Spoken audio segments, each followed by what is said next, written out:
Lotion and chapstick are BS. Look at William's flesh. It's perfectly fine. Smooth to the touch. Nope, keep it on. Don't keep it on. Don't do that.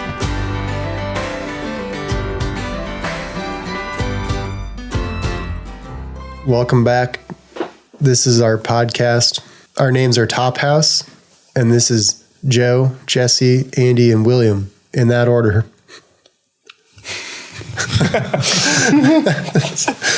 That's sad. So I tried to go alphabetical, and I didn't. Well, Today we're talking about some hot takes.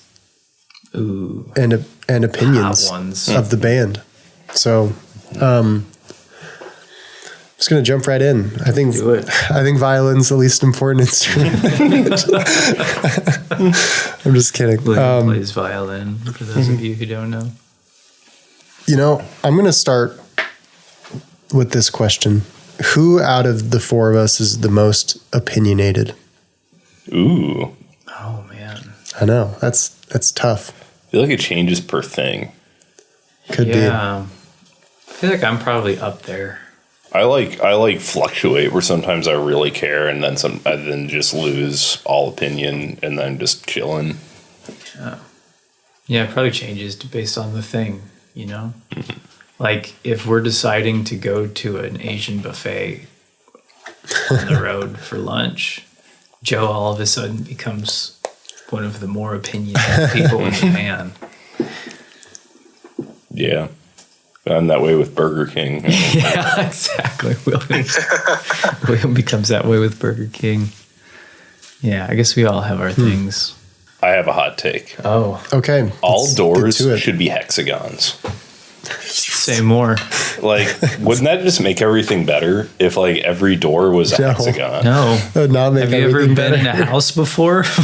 Just think about it. Like, just think about it. I'm Like, you thinking could have about like it. a little slot for like one of the pieces of the hexagon to move, and you'd feel like you were in a 1950s like sci-fi flick everywhere you went. What 1950s sci-fi flicks feature hexagonal doors? Have you ever watched Santa Claus Conquers the Martians? Oh yeah, actually, that's a great movie.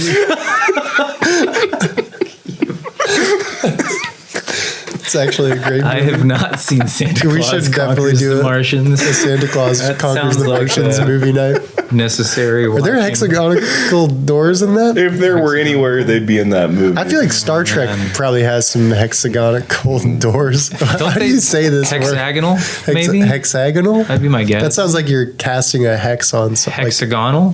hexagonal. Hexagenical. Existential. What? But in Star Trek, they're all the like doors. Yeah, you but know? sometimes they're cool shapes, and so it's Really? like the door frame might be something, but then it like opens with the whoosh. Yeah. Oh, So that Right? would be a lot more practical hexagon doors if they opened in the middle, electronically. oh, I see. Be very like Yeah, but Forerunner if something technology. swings open, it's perhaps less advantageous. Yeah, Wow, that is a hot that take. is a William. hot Thanks. take. That's a great one. Anyone else have any immediate hot takes I that they have want to an get out of the immediate way? hot take. I'm always arguing about this with the ladies in my life. Lotion and chapstick are BS. Whoa. I mean, having not really used either of them frequently, I can't have a huge opinion, yet at the same time, I am alive and nothing bad has That's happened. kind of my point. Like, look at William's flesh, for those of you at home. Look at this. It's perfectly fine. Smooth to the touch. Nope, keep it on. Don't keep it on. Don't do that. Smooth to the touch, minus hairs.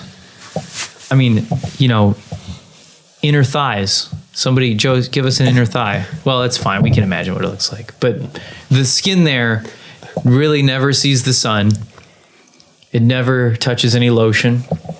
and it's totally fine. Okay. Whereas ladies will grab, in general, I'm generalizing, ladies will grab lotion and they go like this and they apply it all over their body, and then they can't go like another 12 hours before they need to lube up again because their skin's all dry or whatever. I don't know what lotion's all about.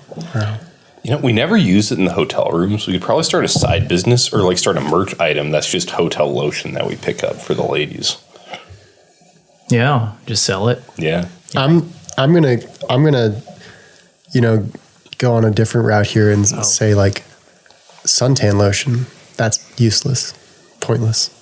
Sunscreen, get it out of my life. Yeah, all you have to do is just not go outside. Easy enough. I actually use like hand lotion. I'll use hand lotion, especially in the winter, For what?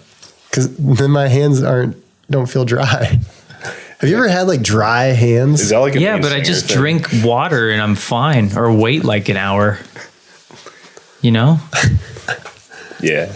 You just need to, if you need to hydrate your hands, hydrate your body, because their bodies are part of your hands.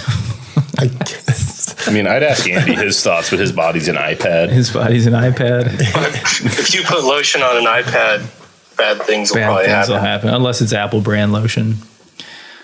But it's kind of the same with chapstick, where like you apply the chapstick and it gives you like some very temporary relief, but then you feel like you need chapstick again pretty shortly afterwards. And It's you like can, meth. if you just suffer through it for like however long a day, you drink some water.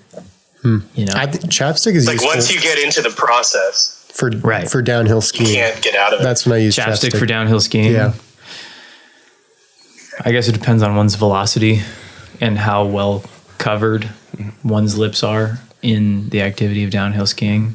Not to mention genetic makeup of one's lips. There's a lot of factors here, but There are a lot of factors.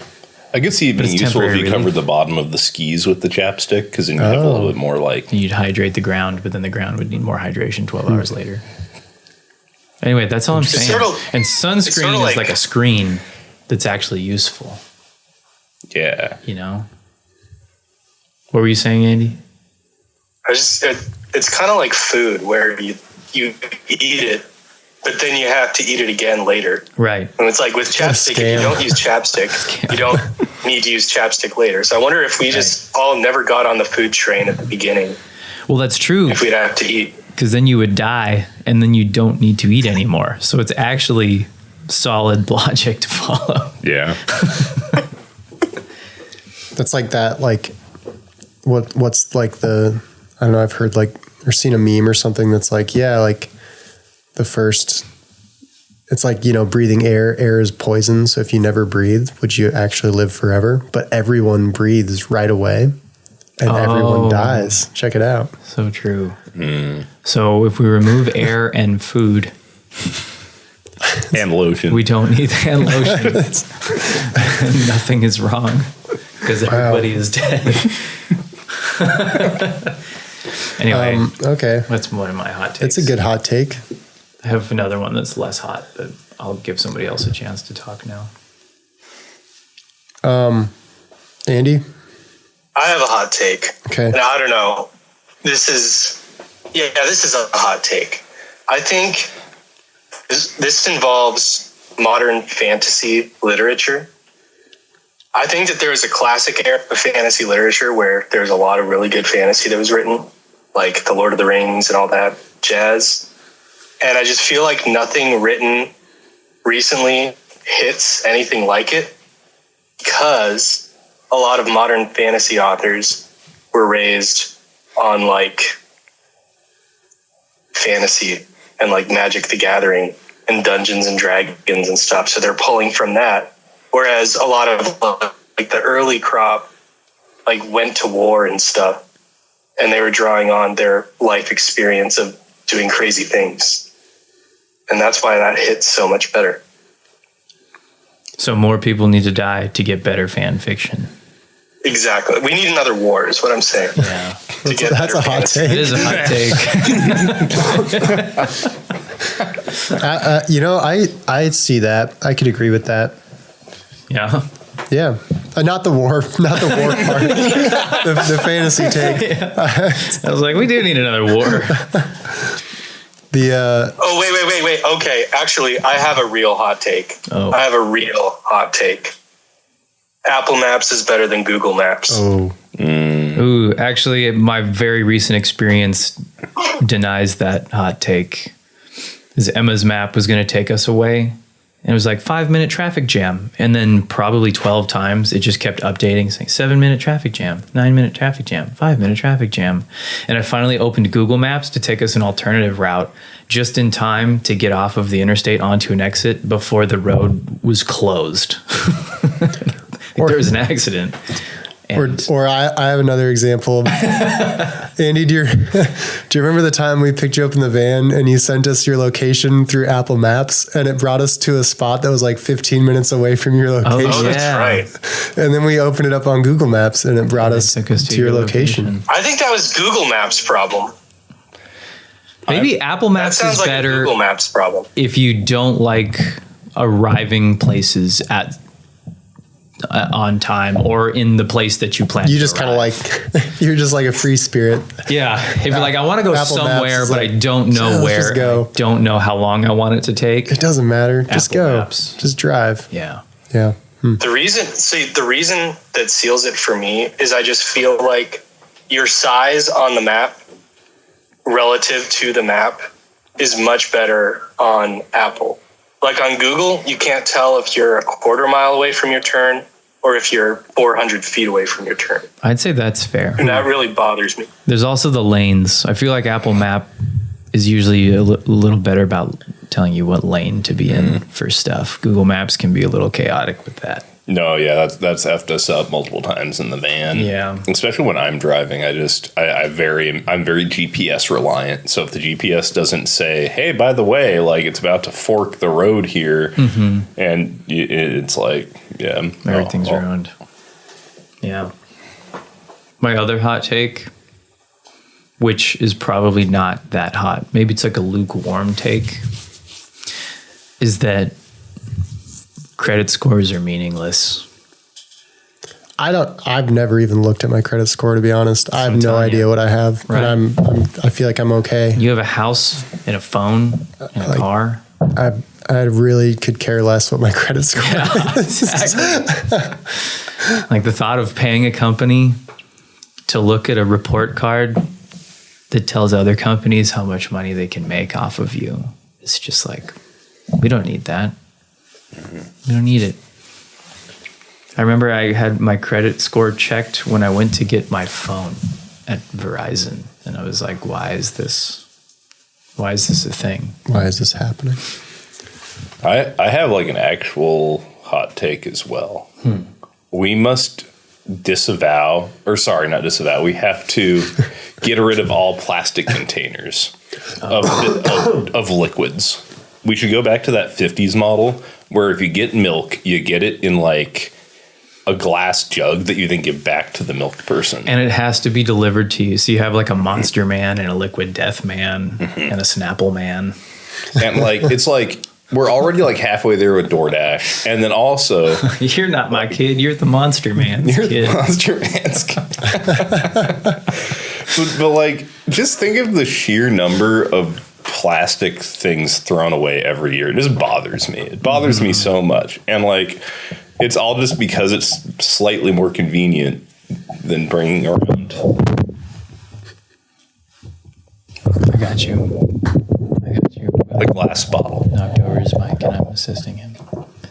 Maybe we should that's a do good one take. better. We should just have everybody has like a draft bar built into their house. And you can just get various liquids So there's on like, draft. just like, we just install more pipes. Yeah. We just use more metal underground. We don't use plastic stuff. That's totally fine. Oh, Eli's calling me. I'll call you back. Eli. But just imagine if you had just like 7 drafts. You know, you got your, name 7 liquids you put in your body regularly. Liquid Death, water version, Liquid Death, the iced tea version, Liquid Death, the other version of the iced tea. Yeah. Water. Yeah.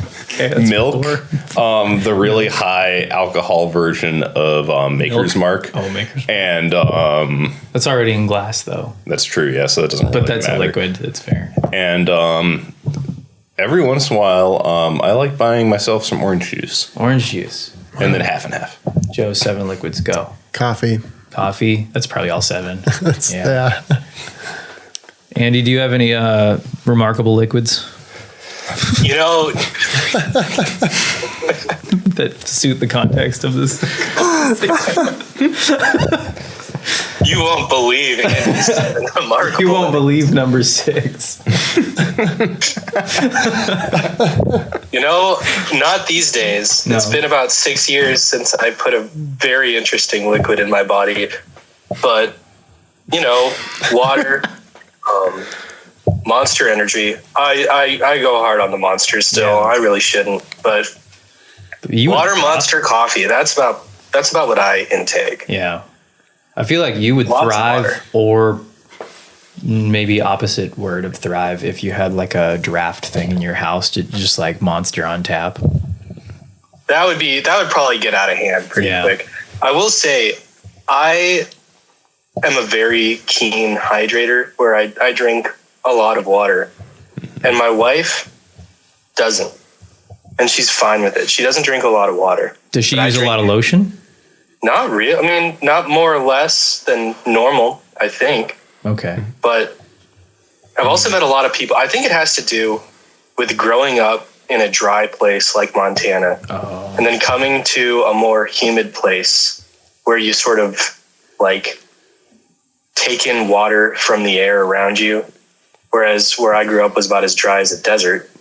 And so you're just constantly drinking water. And that just never leaves you if you grew up drinking a lot of water, I don't think. That's true. I wonder if that's why I have to pee more living down south. Because Absolutely. I think you're that's also just absolutely what it is. taking in You're the just air always around more you. hydrated. Yeah. I feel like now, anytime I go back to Montana, I'm like, I'm baking to a crisp. Even if it's like not hot out, I Yeah. just feel like I'm like It's a different shriveling beast. up. Yeah. But it's great though. It's good to know I don't have an enlarged prostate. I'm probably just getting too much water out of too much humidity down here. Peeing every like 2 hours on a good day, you know. Wow. Okay. I guess maybe it's not a hot take. I feel like it's probably like a 50-50 take, you know, but it's just, you know, the age long debate, but I firmly believe, and I feel very strongly about this, that it's no competition. Superman destroys Batman in mere seconds. You know, like not even a competition. I agree. Like there's no way that Batman even like remotely has a chance. That's my Unless the take. competition is insider trading. Then I feel like Batman That's true. I'm talking about like to the death. Like they're Insider trading to the death. it's like a fight to the, like they both are like facing off on like, let's say, a roof of a building, and they're gonna fight each other. And it just, to me, it's like Batman is done before it even starts. I mean, he's cool. We're not saying He's cool. Batman's I mean, cool, but like, I like Batman, Yeah. but he just will lose. is gonna lose. Yeah. Man, I don't know if it's just because I like pulling for the underdog here, because I mean I don't disagree. It's the odds are not in Batman's favor. That like Superman does have limitations. Like he's not a capital G god. He's a lowercase g god. He's not omnipower. He may be omnipowerful, but he's neither omnipresent nor omnipotent. Which is just, Omnipotent means omnipowerful. you're right. What I meant to say is he's neither omnipresent nor is he omnipotent, all-knowing. Unless just he's say it always existing in now. Didn't you just say omnipotent and then omnipotent? I don't know. I'm trying. I think I said omnipresent and omnipotent. It's but okay. I know what you know. we know what Yeah. you mean. I know. on, There's go so on. many omnis. Everyone's It's been- confused it's with been all the too long. omnis.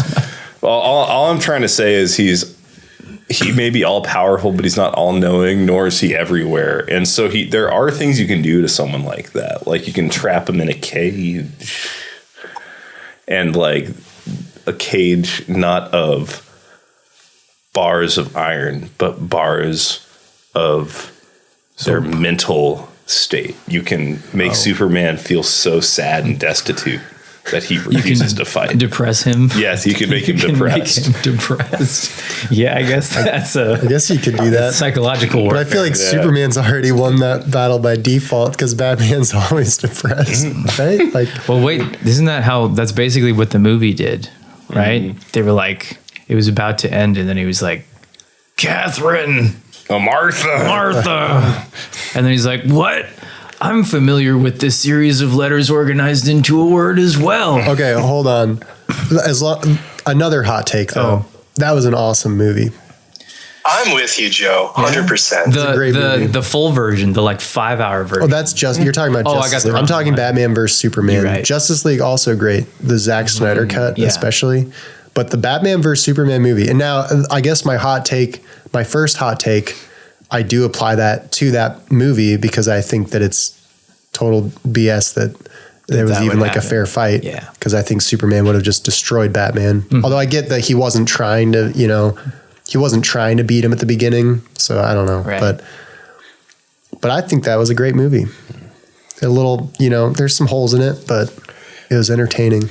I would say the bar has been lowered significantly enough over the last like 10 years for movies that I agree that was not a bad movie and that I would watch it again and I found it amusing, which once again, the bar is low enough that is fine. I will say though, I want to push back against the non-Snyder Cut Justice League. To me, that literally felt like someone tried to AI video generate the first Avengers movie.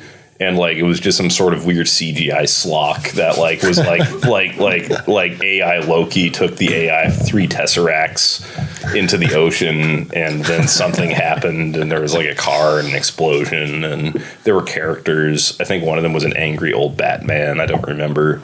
But I heard the Snyder Cut was much better. The Snyder Cut was awesome. Kind of in line with this sort of movie hot takes thing. Emma and I just watched Indiana Jones and Raiders of the Lost Ark. I don't know. You all have seen it, right? You're all human beings. So we realized that you don't actually need Indiana Jones in that movie for that movie to play out in the exact way that it did, even if he had been in the movie. So I guess the hot take would be that you don't need Indiana Jones in Indiana Jones. You could just have the Raiders of the Lost Ark, and the movie would have just happened. That'd be a hilarious like editor's cut of that movie to just take him out of the whole movie, but then like play the whole movie anyways. Yeah. And see what happens. It's probably, I don't know if it's been a while since you guys have It's been a while. But you should watch it again and then just imagine like the whole thing without Indiana Jones. Wow. It works out perfectly. I don't know about the other two. We'll probably catch up on those, but That's pretty funny though. Mm-hmm. Okay. Let's go to overrated, underrated. Oh. What's overrated and what's underrated? What's overrated? Restaurants. Restaurants? Yeah. Which one? Are they over or under? Most of them. They're overrated. Overrated. Yeah. At least the restaurants I'll just say restaurants in general. Yeah. I feel like maybe it's a price thing nowadays. I don't know. Maybe it's not even that. I just feel like you go to a place and you spend a bunch of money on a thing. It's convenient. Sometimes it's better than you could have made at home. But by and large, it's not. And you could have made it at home for much cheaper. And I enjoy the process of cooking most times. So, like if I want to go out to eat, maybe I'll just go to like a food truck or like order, pizza if that's going out to eat. But just restaurants in general. Interesting. See, I guess I'd agree that they're overrated restaurants, but I don't know. I feel like it depends on how often you utilize restaurants. Because if you're like always going out to eat, then I suppose it kind of becomes an overrated process probably. But if you're like, hardly ever go out to eat and you just go out for like the experience of like sitting down at a fancy place, then I think that's rated appropriately. I will say that having a child, the experience of going out to eat with your loved one minus your child is a very nice experience. You don't appreciate beforehand. That is rated. I'd throw out in the overrated category strip malls. I hate strip malls so much, and there's so many of them, and they just are appearing everywhere. I want the olden versions of like either like a downtown area or a normal mall, which I know that's a hot take. Everyone hates normal malls, but but strip malls they seem like the worst of both worlds because like they're ugly. And they hold like a series of stores. You don't get to wander around. There isn't like a third space because it's all just like ugly sidewalk, like a parking lot or whatever. And like they're everywhere. And I don't understand why we're tearing down malls and creating strip malls. It makes me mad. The thing is, if you take a strip mall and you fold it in half, taco style, you then have an outdoor traditional mall. That's true. Which is a better experience. Yeah, in my humble opinion. No, outdoor traditional malls are like the best. It's pretty neat. I'd say underrated the parks in Nashville, Tennessee, because they're great. Like city parks or like state and federal or like the city parks just in town. I agree. Yeah, there's some great. They don't really come up in conversation about Nashville, but they're awesome. Riffing off of that, local museums. I love just seeing what like 5 retired people, especially in like small towns, tried to cobble together to talk about their history in like a town. Yeah. And there are like pieces of it that can be like cringy in like a fun way. And then also some pieces that you genuinely learn something about, like Marsington, Idaho or somewhere. That's where my grandfather ran a museum. I got kind of a love for local museums there. That is pretty cool. Yeah. My grandma did a lot with the local museum in Lake Norton, South Dakota. It was like 400 people. We'd like go in there and it's just like, this is the guy who won the baseball game in 1963. Like, nice. Like, that's cool. Yeah. And it is pretty cool though. Maybe overrated Star Wars.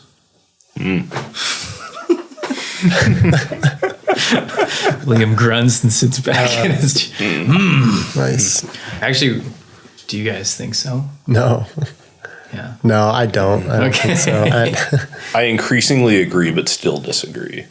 I think in the modern mind, it became this monolith that, I think Star Wars was for Star Wars fans, and then it became kind of a like cultural movement. And like, I don't know. I mean, Star Wars, we almost need our own podcast episode about Star Wars or something. That would be like a 3-hour podcast, especially if we start talking about the sequel trilogies. Start doing limited. It just feels like it was like a cult classic movie or whatever that's called when it came out. And then it just like soared. It's almost like if Sharknado could have just kept going. See, I almost feel like Star Wars is like underrated. What? Especially right now, because it's like, right now, if you talk about Star Wars, the whole conversation is about all the new stuff, It like people just like have kind of forgotten that like Star Wars is like, like what it is in its OG form. And so it's like, it's just become like blown into this weird proportion of like, oh yeah, Star Wars. And then everyone has their own take. That's like, you're either like rolling your eyes at all the new shows or you're like absolutely in love with all of them. But like nobody, like Star Wars, like in its OG form has just kind of been like forgotten about. It's like, so when you say Star Wars, That's because it's overrated. really like no, it's because it's just like underrated now, man. Oh, that's its own episode. Yeah. I guess. I don't know. That like, and me, I don't know if this necessarily disagrees with what you're saying, but I almost kind of resonate with Andy's take on fantasy being applied to what happened to Star Wars, where like the original not enough wars to make the new episodes good enough. Yeah, effectively. Like the new writers are kind of being derivative on the old stuff, but like it's kind of lost its soul almost a bit. Wow. Underrated, the Wildwoods. Yeah. Oh. Agreed. The Wildwoods, a band. They're a great band. Yeah, great people. Underrated. They will soon be rated, I think. They're well on their way to being rated. Soon they will be rated. What else is rated? I think tacos, like the concept in general. Overrated? No, just rated. No, they're rated. Just They're rated. rated. Oh, yeah. Yeah. I agree. Yeah. Like Taco Tuesday's never gotten out of control. I feel Right. like Why do people put olives on tacos? because olives are delicious. Hot take. Olives on tacos, really good. Or enchiladas. My gosh. I used to I make the best enchiladas. No, you don't, Joe. I can tell. I've never had them, but I can tell right now. Okay, what's something that bothers you that doesn't bother most people? I'm just going to speak for myself. I don't know if I can't. It'd take me a while to think of something. I don't really get too bothered quickly. What if, do you get bothered at the idea that bothers me, that you don't get bothered too quickly? No. Dang. I was trying to come up with. Like I feel like I get naturally bothered by this, like many things that bother most people. I can't think of anything off the top of my head that's like I get bothered by if someone was playing loud music outside my window at 5 a.m. But I feel like that bothers most people. So I don't know if that's like a hot take. I think I get bothered by the inconsistency of construction zones on the road when they tell you this is the speed limit, slow down for this construction zone. And then you slow down, you drive through a zone that has like a 40% chance of people actually working there. And then you get to the end of the zone and there's no sign to tell you end work zone. And so you're just still going 40 or 55 miles an hour. And there's a bunch of people in Nissan Altimas right behind you that have just been riding you the whole time. And they just and then they speed around afterwards. And just a random example. Wow. I'm frustrated that the lore of Bionicle never really took on its full, kind of the fullness of what it could be, because it started out Underrated. as this. It's very underrated. But also if you ever I don't know, especially if you don't know what I'm talking about, look up the Bionicle Wikipedia. Unity, duty, destiny. Well, see, it started out, and I promise to make this somewhat fast, but it started out as a children's toy. And the problem was that whoever was writing this stuff was pretty genius, who was writing all this lore, and it just kept expanding, and this universe became really intense, and there were parallel realities. It became almost Marvel-esque in its complexity, but it was a children's toy, and all the kids that started with Bionicle aged out of it. Then these little kids are coming in and they're like, can't wait to play with my toys. And they're learning about Takanuva 3, who's lost his powers in parallel universe too, and no one knew what was going on. And so it all died. And I just wish if I could go back and I could fix something that wasn't world hunger or something, it would be really fun to go back and try to guide them in a way that kind of allowed that series to reach adulthood. I don't know how it could have been done, but I wish it had been done. That's a good one. It's a good one. Wait, is the question something that bothers you that doesn't bother other people? Yeah, that's the question. For me, it's bats. I used to not wooden have a problem with bats. or living? But then one summer I was working at a summer camp and I was staying in this old log cabin for the entire summer. And every night bats would come through the holes in the walls and fly around the room. And it started out not bothering me because I thought it was kind of cool. But for some reason, as the summer wore on, I just became more and more bothered by the bats and the idea of bats flying on me while I tried to sleep. That it kind of reached a fever pitch by the end of the summer. And I just still haven't really gotten over my aversion of bats. What a beautiful story. Okay. Thank you. Last question on the topic of hot takes and opinions in general. What makes being opinionated, an important part of the human experience? I actually have an anecdote about this that I feel answers this question in a bit of a roundabout way. Okay. So I was in a D&D campaign with 3 people who refused to make decisions. And I was a dark elf based off of Gollum. And I made everyone's life like hell in this because like I was obsessed with like, so like the DM would say like, okay, you guys are going to raid a mansion. And I'd only buffed my persuasion ability.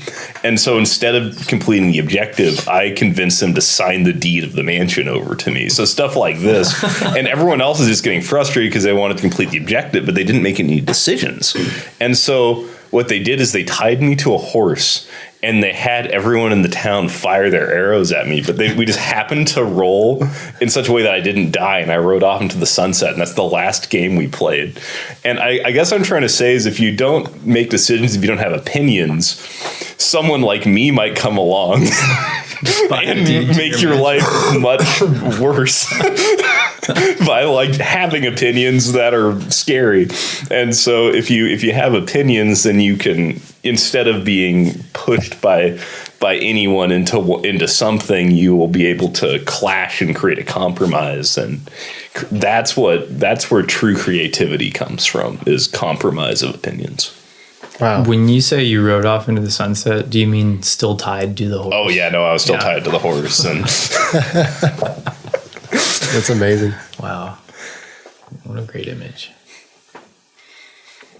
Can you repeat the question, Joe? What makes opinions an important part of the human experience? I think William said it all. That was about everything.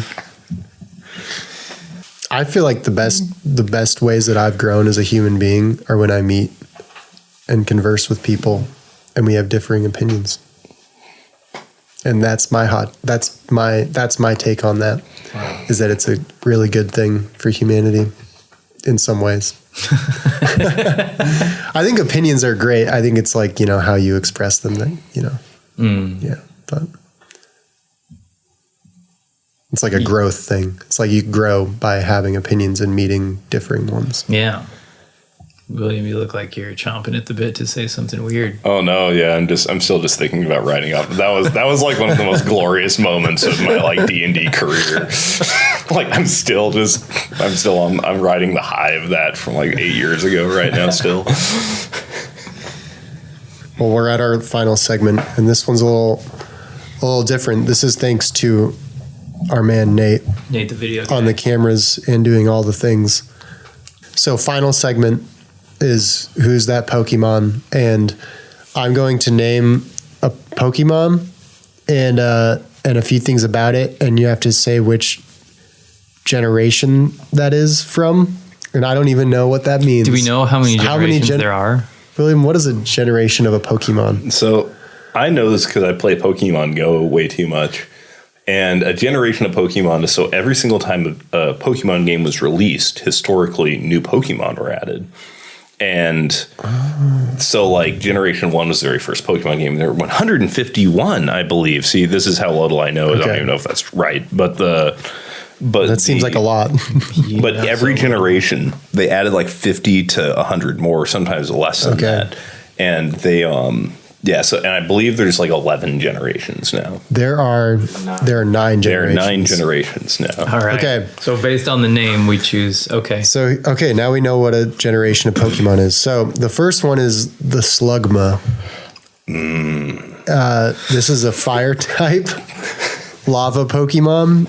A common sight in volcanic areas, it slowly slithers around in a constant search for warm places. Wow. The Slugma. What generation? Sounds first generation. I'm thinking generation 2, 3, or 4. I'm gonna guess generation 3. And there's 9 generations. There are 9 generations. Slugma.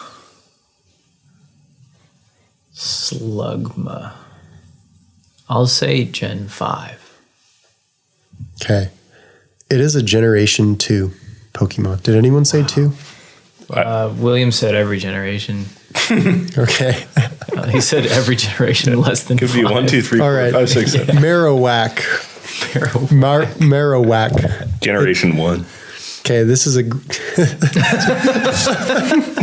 Do I need to read anything else? It's a ground type bone keeper. The bone it holds is its key weapon.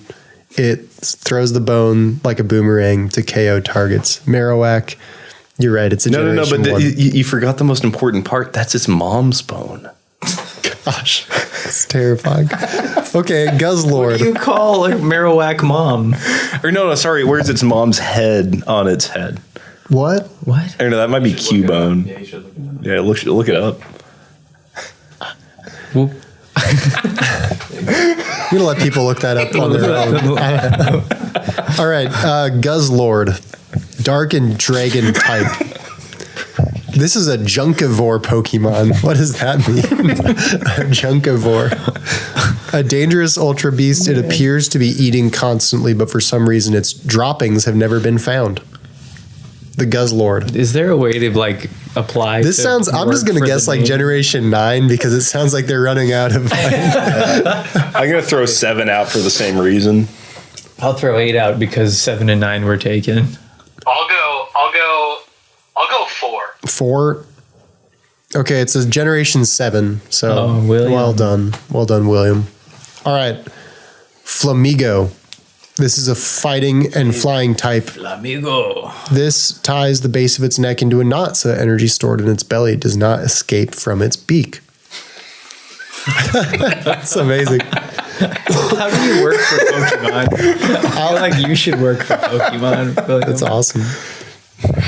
Flamigo seems pretty direct. I'm gonna say Gen 2.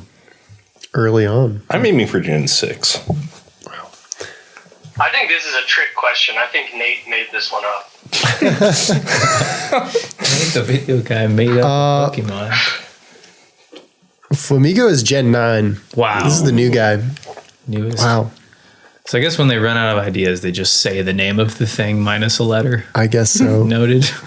Okay. Wailord. Like whale, like as in you're whaling, and then ord. Wailord. Oh. It's a water type. It's a float whale Pokemon. It's the largest of all identified Pokemon up to now. And it swims in the vast open sea, eating massive amounts of food with its enormous mouth. Wow. That's a Gen 2 or Gen 3. I believe it's Gen 3. I was going to say that as Gen 3 written all over it. Gen 3, that's what I was Wailord gonna is. Say. Yeah. Wailord. Oh, I don't have the Wailord in my answer sheet. It's a Gen 3. 3. Okay. Okay. We got Wow. Well confirmation done, from everyone. Nate, the video guy. Thanks. All right. What about Buzzwole? This guy's a bug and fighting Buzzwole. Bug and fighting type, swollen Pokemon. I hate when a Buzzwole gets swollen. I think they have I lotion just like for that. I love just like not knowing what these look like while reading about them. This ultra beast appeared from another world. It shows off its body, but whether that display like is a William. boast or a threat remains unclear. It's amazing. Wow. The Buzzwole. Buzzwole 5. That sounds like, yeah, it sounds like right in the middle of the pack. Like it's Yeah. like not. It's not just called a banana or whatever, like the new gen would be, but it's not like. Yeah, I'm gonna say 5. Yeah, I don't know, guys. I'm throwing out a 9 just because Oh. this seems cursed enough. It could be a 9. I've heard they get more cursed as time goes on. Andy. That's like a 4 or a 5 for sure. It's the middle of the pack. That one was a 7. Oh, Yeah. A little later than the middle of the pack, but not quite the newest. For those of you just tuning in, we're not rating Pokemon on their attractiveness. We're trying to figure out what generation they're from. All right, there's 2 left, I'm so rating them on we're their- almost there with these. This is the Klefki. It's a steel and fairy type keyring Pokemon. These key collectors threaten any attackers by fiercely jingling their keys at them. It's amazing. This feels like early for some reason. Like Gen 3, Yeah. I'm gonna vote Gen 8 Gen 8. or 9, but I'm thinking 8. Shoot, it's probably a later one, isn't it? I'm always I'm wrong. going 2. Gen 6. Wow. Wow. Sort of middle plus. We should Okay. play this game, but with like actual people, and we have to guess what generation they're from. It's a boomer for sure. like it's just like a name, like Yeah. Paul. Paul. Drives a like Shakes his keys to shakes his off keys enemies. to ward off. shows his body. It's not sure if it's a threat. That or- sounds like a boomer. It sounds like millennial, a Gen great X. idea. I don't know. That'd be great. Okay, final one. Krokorok. Could be any of those things. Krokorok? Crocodile that wears sunglasses. He's a crocodile that wears sunglasses. Ground and dark type desert croc Pokemon. They live in groups of a few individuals. Protective membranes shield their eyes from sandstorms. So it's not sunglasses, they're protective membranes. That sounds like I'm just going to say Gen 1. I'm just going to go for it. I know I'm wrong, probably. I'm going first, Gen 8. I'll do 9 then, since you did 8. Wow. I just feel like it has to be. I don't know why. It's probably a 6 or 5, but I'm going 9. But William doesn't want to guess what he thinks it is. That's right. Yeah. I'm going 3. 3? Okay. 3. Final one. Krokorok, Gen 5. Wow. Wow. Gen Right in the middle of the 5. pack. Man. Crazy. Well, it's amazing. Well, that was today. It's an episode. There we go. Right there. Of this podcast. Thank you so much. Well, I guess that's that. Him. We'll see you next time. See you next time on this. Don't forget to not apply your lotion.